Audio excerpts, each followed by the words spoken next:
नमस्कार मित्रांनो, मी प्राध्यापक विनायक ठाकूर कृषी तंत्र निकेतन देवगड या यूट्यूब चॅनलमध्ये तुमचं सगळ्यांचं मनापासून स्वागत। मित्रांनो, आज आपण मोहोर संरक्षण आणि पालवी संरक्षण या संदर्भात संपूर्ण व्हिडिओ बघणार आहोत। कसं आहे माहिती आहे की मार्केटमध्ये बरीच औषधं आहेत, वापरणं शक्य नाहीत आणि निसर्ग त्रास आपल्याला देतोय, अवेळी पाऊस येतोय आणि या सगळ्यांची अडचण अशी आहे की आपल्याला औषधं कुठली द्यायची शेतकऱ्यांना कळत नाही। बऱ्याच शेतकऱ्यांनी अशा प्रकारे कमेंट केल्या होत्या की आम्हाला या संदर्भात व्यवस्थापन दाखवा। त्यासाठी आम्ही वेगवेगळी ट्रेनिंग घेतो। ट्रेनिंगच्या माध्यमातून येणारे आहेत त्यांना समजतं, पण न येणाऱ्यांसाठी आपण ह्या ट्रेनिंगच्या माध्यमातला हा व्हिडिओ बनवतोय आणि या व्हिडिओचं नाव आहे मोहोर संरक्षण पालवी संरक्षण या संपूर्ण विषयाशी आहे। तुम्हाला तो जरूर आवडेल। मित्रांनो, आजच्या या ब्लॉगमध्ये आपण पालवी संरक्षणाबरोबर मोहोर संरक्षण हा महत्त्वाचा जो विषय आहे तो आज घेतलेला आहे। आणि दुसरी गोष्ट अशी आहे की पीक संरक्षणाचे जे उपाय आणि बाजारात मिळणारी औषधं आणि त्याचं प्रमाण, त्याची नावं सांगा वगैरे असंही शेतकऱ्यांची काही सूचना होत्या। आणि यापूर्वी पण मी बऱ्याच व्हिडिओच्या माध्यमातून कीटकनाशके, बुरशीनाशके, संजीवके यांचा अभ्यास, वापर याविषयी संपूर्ण माहिती दिलेली आहे। ती तुम्ही पाहिली असेलच, नाही पाहिल्यास डिस्क्रिप्शन बॉक्समध्ये बघा, त्याच्या लिंक दिलेल्या आहेत। सध्या आंबा, काजू व इतर फळझाडांना मोहोर येत आहे, कारण हा डिसेंबर जवळजवळ निम्म्यावर आला आणि आंब्याला प्रामुख्याने आणि काजूला मोहोर हा मोठ्या प्रमाणात चालू झालेला आहे। आणि त्याबरोबर नैसर्गिक आपत्ती म्हणजे शेतकऱ्यांच्या समोर बऱ्याच आहेत। त्याच्यामध्ये पहिली आहे तो पाऊस। आता जर बघितलं तर बऱ्याच वेळा पाऊस पडला आहे आणि त्यामुळे मोहोराचं नुकसान होणं, कणीचं नुकसान होणं किंवा फुलांचं नुकसान होणं हे मोठ्या प्रमाणात होणार आहे आणि होत आहे। गेल्या वर्षी पण ह्या आपत्तीला शेतकऱ्याला सामोरं जावं लागलं। दुसरी गोष्ट अशी आहे की जे शेतकरी मोठे शेतकरी आहेत, ज्यांचा अभ्यास आहे किंवा पारंपरिक पद्धतीने किंवा अभ्यासपूर्वक म्हणजे शेती करतात किंवा आंबा संरक्षण करतात, त्यांना काही प्रॉब्लेम नाही, कारण त्यांच्याकडे बऱ्यापैकी अनुभव आहे।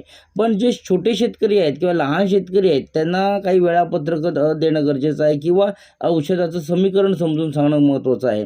विद्यापीठाने दिलेले जे शेड्यूल आहे ते फिक्स असतं। म्हणजेच काय तर ते रोग आणि कीड जर समजा नाही आले तर फवारून उपयोग नाही, म्हणजे येणाऱ्याची गॅरंटी पण नसते। त्यामुळे वातावरण, त्याच्यानंतर भौगोलिक स्थिती, त्याच्यानंतर म्हणजे प्रॅक्टिकली वस्तुस्थिती जी आहे याचा अभ्यास करून ट्रीटमेंट देणं गरजेचं आहे आणि त्याच्यासाठी आपल्याला या व्हिडिओचा नक्की उपयोग पडेल। दुसरी महत्त्वाची गोष्ट अशी आहे की रोग पडल्यानंतर आपण मागून जर वराती मागून घोडे धावल्यासारखं जर केलं तर उपयोग नाही, म्हणून तो येऊ नये आणि त्याची लक्षणं सुरुवातीची 10% 15% दिसता क्षणी फवारणी करायला पाहिजे।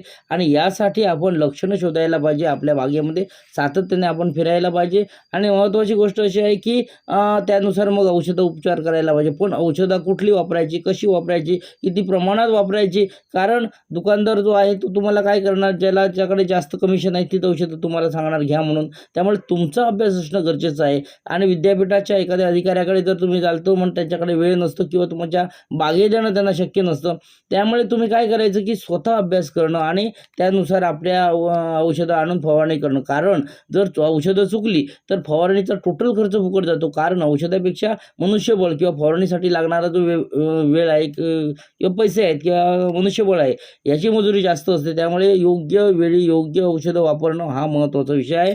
सर्वप्रथम आपण रासायनिक पीक संरक्षण जे कीटकनाशके आहेत, बुरशीनाशके आहेत, संजीवके आहेत, त्याचा आधी पहिला विषय समजून घेऊया।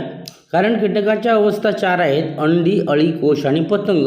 आणि त्यातील अंडी अवस्था ही नुकसानकारक नसून कोश अवस्था ही नुकसानकारक नाही, तर नुकसानकारक आहे अळी अवस्था। त्यामुळे अळी अवस्था आणि पतंग अवस्था ही दोन्ही अवस्था खूप नुकसानकारक असल्यामुळे अळी अवस्थेसाठी आपल्याला उपाययोजना करणं गरजेचं आहे, नाहीतर आपलं नुकसान मोठ्या प्रमाणात होतं। त्याचप्रमाणे आपल्या पालवी संरक्षणासाठी पण उपाययोजना करणं गरजेचं आहे। आणि पतंग अवस्था ही पालवी खाते किंवा कुडतडते आणि त्यामुळे नुकसान होतं। त्यामुळे आपण या 2 गोष्टीवर पहिल्यांदा लक्ष टाकूया। आणि त्यातील पहिली जी अळी आहे ती पाने कुडतडून खाणारी अळी। त्याच्यामध्ये तुम्ही जर पाने खाणाऱ्या अळीमध्ये ॲसिपेट तुम्ही वापरू शकताय, त्याच्यानंतर अल्फामेथ्रिन वापरू शकताय, त्याच्यानंतर क्विनॉल फॉस वापरू शकताय, लॅम्बडा सायलोथ्रिन वापरू शकताय। ही जी आहे ती आंतरप्रवाही औषधं आहेत आणि ही तुम्ही वापरल्यानंतर या किडींचा म्हणजे जी कुडतडून खाणारे, पाने खाणारे, कापून खाणारी याचा प्रादुर्भाव जर दिसला तर 2 ml 1 लिटर पाण्यातून तुम्ही फवारणी करून कंट्रोलमध्ये आणू शकताय। पुढच्या ज्या किड्या आहेत त्या रस शोषणाऱ्या किड्या आणि याच्या नियंत्रणासाठी प्रोफेनोफॉस, तुम्ही मोनोक्रोटोफॉस, कार्बोसल्फान किंवा तुम्ही मिडासारखं औषध वापरू शकताय, डेंटामेथ्रिन वापरू शकताय आणि हे 1.5 ml 1 लिटर पाण्यातून फवारणी केल्यास याचा प्रादुर्भाव जर झाला असेल तर कंट्रोलमध्ये येतं. मित्रांनो, तुम्हाला ही रस शोषणाऱ्या किडी संदर्भात सांगितलं कारण काय, रसच्या माध्यमातून त्यांच्या पोटात विष होऊन जातं. आणि लक्षात घ्या, याचे जे प्रमाण आहे ते तुम्ही दुकानदाराकडून जे विकत घेताय त्या बाटलीच्या नुसार तुम्हाला पर्सेंटेज त्या म्हणजे दुकानदारांना विचारा, कारण काय कमी जास्त प्रमाण असेल त्यानुसार तुम्ही फवारणी करा. कारण का मी सांगतो म्हणजे ते फिक्स असेल असं नाही, की कंपनी त्याची पर्सेंटेज कॉन्सन्ट्रेशन याच्यावर डिपेंड आहे तुमचं फवारणीचं औषध आणि तुमचे किडे म्हणजे प्रादुर्भाव, तर यानुसार तुम्ही फवारणी करा. त्याचप्रमाणे प्रत्येक फवारणीमध्ये तुम्हाला शॅम्पू किंवा स्टिकर घालायचं आहे, नाही घातलं तर त्याची दर्जेदार फवारणी होत नाही. आणि त्याचबरोबर तुम्ही जी फवारणीची औषधं आहेत ती दर्जेदार कंपनीची घ्या, जसं सिंजेंटा, बायर किंवा अशी काही चांगली जी कंपनी आहेत ज्या मार्केटमध्ये खरोखर पॉप्युलर आहेत आणि त्यांचे रिझल्ट चांगले आहेत अशी घ्या. एकदम नवीन ऐकलेली नावं घेऊ नका, का तर तुम्हाला पर्सेंटेज किंवा टक्केवारी जास्त येतील, भले 50% तुम्हाला डिस्काउंट देतील पण त्याचा उपयोग काही नाही, तुम्हाला क्वालिटी मिळणार नाही किंवा त्या किडी कंट्रोलमध्ये येणार नाही. त्यामुळे शक्यतो अधिकृत कंपनींचं औषधं वापरा. पुढचा जो प्रकार आहे तो गॅस पॉयझन कीटकनाशक, म्हणजेच काय, जे छिद्र पाडून आतील गर खाणाऱ्या अळ्यांसाठी आहे. आणि जर तुम्ही बघाल तर रोटा आहे त्याच्यामध्ये छिद्र पाडलं जातं आणि त्या ठिकाणी आपण पेट्रोल किंवा काहीतरी रॉकेल वापरतो. पण जर समजा कीटकनाशक वापरायचं असेल तर डायक्लोरोहॉस आहे किंवा त्याला मार्केटमध्ये निऑन नावाने मिळतं तुम्हाला किंवा इतर नावाने मिळतं. त्याच्यानंतर तुम्हाला क्लोरोपायरोफॉस 50% आहे. याचं प्रमाण 2 ml 1 लिटर पाण्यातून जर आतमध्ये टाकलं किंवा फवारणी केली तर गॅस पॉयझन होऊन आतील छिद्र पाडणाऱ्या किड्यांचा नायनाट होतो. पुढचं जे औषध आहे ते मुळे खाणारे, म्हणजे जमिनीमधून नुकसान करणारे किंवा मुळं खातात. मुळं खाल्यामुळे काय झाड वाढत नाही, झाडाची वाढ थांबते, कारण मुळांच्या वाढीवर झाडाची वाढ अवलंबून असते. आणि त्यामध्ये हुमणी आणि वाळवी हे 2 महत्त्वाच्या किडी आहेत आणि त्या मुळामार्फत नुकसान करतात. बोर्डोच्या माध्यमातून आपण खोडाला सुद्धा आपण बोर्डो मिश्रण लावतो किंवा मुळामध्ये वेगवेगळे औषध देतो, त्यामध्ये कडुनिंबाचा पाला किंवा कडुनिंबाची पेंड, करंज पेंड याचा जर वापर केला तर उत्तम रिझल्ट मिळतो. आणि रासायनिक पद्धतीने नियंत्रण करायचं असेल तर पिप्रोनिल आहे, त्याच्यानंतर मॅलॅथिऑन आहे, पॉलिडॉन आहे, कार्बारिल आहे, फोरेट आहे किंवा थिमेट आहे. त्याच्यातली काही आता बॅन होत चालली औषधं, पण ठीक आहे, हे उमणीसाठी तुम्ही वापरू शकताय आणि कंट्रोलमध्ये आणू शकताय. आणि बुरशीनाशक किंवा रोगांवर आपल्याला काही औषधं माहिती पाहिजे. त्याच्यामध्ये कॉपर ऑक्झिक्लोराईड आहे, M45 आहे किंवा डायथेन Z78 आहे, कॅप्टन आहे, क्लोरोथेलिन आहे, कार्बेंडायझिम आहे, त्याच्यानंतर डिफेनेक्लोझोल आहे, त्याच्यानंतर टेबुक्लोनोझोल आहे. यासारखी जी औषधं आहेत ती आपल्याला माहिती पाहिजे किंवा त्याचं जे प्रमाण पर लिटर 2 mlच्या हिशोबाने आपल्याला वापरणं गरजेचं आहे. सगळ्यात महत्त्वाची गोष्ट आहे ती डायबॅक किंवा फांदीमर असेल तर COC वापरा, कूज असेल तर कार्बेंडायझिम वापरा, भुरी जर पडलेली असेल तर सल्फरचा वापर करा आणि करपा असेल तर बोर्डो मिश्रण किंवा बोर्डेक्सचा वापर करा.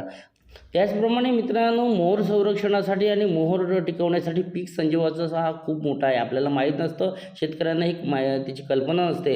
तर ऑक्झिन हे टुबोर्डीच्या नावाने मिळतं, जिब्रेली GA3च्या नावाने मिळतं आणि सायटोकायनिन प्रजननास मदत करतं, कायनिन नावाने मिळतं, वाढ विरोधक MH40 किंवा मॉलिक हायड्रोक्साईडच्या नावाने मिळतं, इथिलिन आहे किंवा इथेफॉनच्या नावाने मिळतं, वाढ विरोधक जे ग्रोथ रेट कल्टाच्या नावाने मिळतं. ही संजीवकं सगळ्यात महत्त्वाची आहेत. त्याचं कार्य नेमकं काय हेही तुम्ही या ट्रेनिंगच्या माध्यमातून जर आलाय तर अभ्यास करून घेऊ शकताय.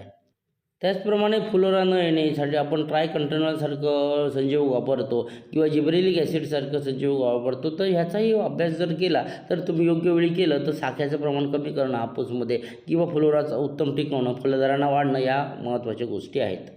तसंच संजीवकं जी आहे ती पाण्यात विरघळण्याची जी माध्यमे शेतकऱ्यांना माहीत नसतात त्याचा अभ्यास आपण करायचा आहे. त्याच्यानंतर PPM म्हणजे काय, पार्ट पर मिलियनच्या माध्यमातून आपण कसं संजीवकाची तीव्रता तयार करायची, औषधाचं प्रमाण कसं काढायचं, ते योग्य तयार करण्याची पद्धत कुठली किंवा ते सूत्रानुसार अभ्यास करायचा आपल्याला आहे. त्याचप्रमाणे कीटकनाशके जी आहेत ते किड्यांवर काय परिणाम करतात, त्यामध्ये कंट्रोल होणारे तुडतुडे, फळमाशी, फुलकिडे, मीच माशी, तोंडा पोकरणारी अळी, फळे पोकरणारी लाल कोळी, कोडकिडा या संदर्भात सेंद्रिय व रासायनिक पद्धतीने आपण नियंत्रण करणं, जैविक कीटकनाशकांचा वापर करणं, सोलर पद्धतीने आपण तार कंपाऊंड कसं करायचं आणि सगळ्यात महत्त्वाचं म्हणजे माकडापासून नुकसान करण्यासाठी उपाययोजना, या सगळ्याचा अभ्यास आपण पुढील भाग 2मध्ये मोहोर संरक्षण भाग 2मध्ये बघणार आहोत.